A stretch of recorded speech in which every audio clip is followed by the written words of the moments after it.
Okay, quick update lang mga kalapatid. So, yan.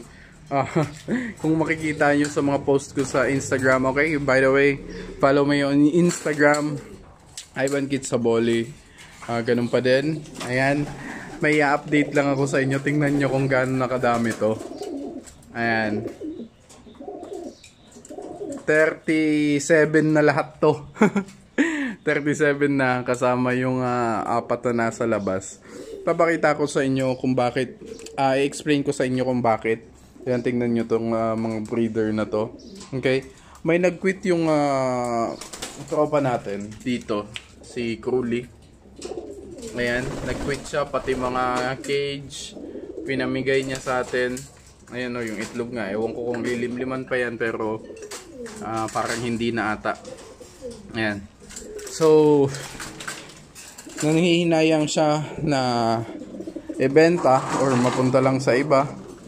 Kaya ako yung niya, pinaalaga niya kasi sabi niya nga gusto niyang makita kung ano yung magiging result kasi gusto niyang ilaro namin to ng mga yan, lahat ng mga breeder na yan.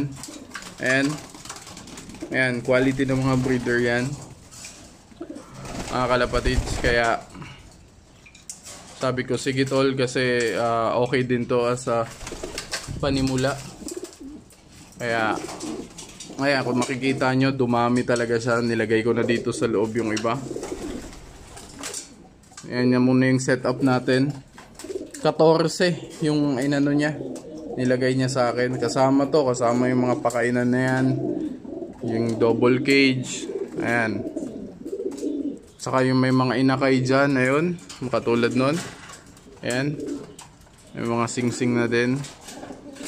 Sayang yung dalawa niya, hindi niya napasingsingan eh. Ayan, at saka tulungan din natin yung mga tropa dito sa Cavite. Okay? Kasi meron silang, alam mo yun, may mga binibenta sila. Sabi ko, sige tol, dalhin nyo dito. Ipapakita natin sa mga kalapatids natin na baka gustong magsimulang mag-alaga. Yung iba may mga linya, yung iba wala. Kung mga bata lang na pang-alaga, yan, pwede yung iba doon. Pero kung gusto niyo ng may mga quality talaga, meron din. So, pero hindi ito hindi lahat ng mga binibigay sa akin hindi ko talaga pwedeng ibenta.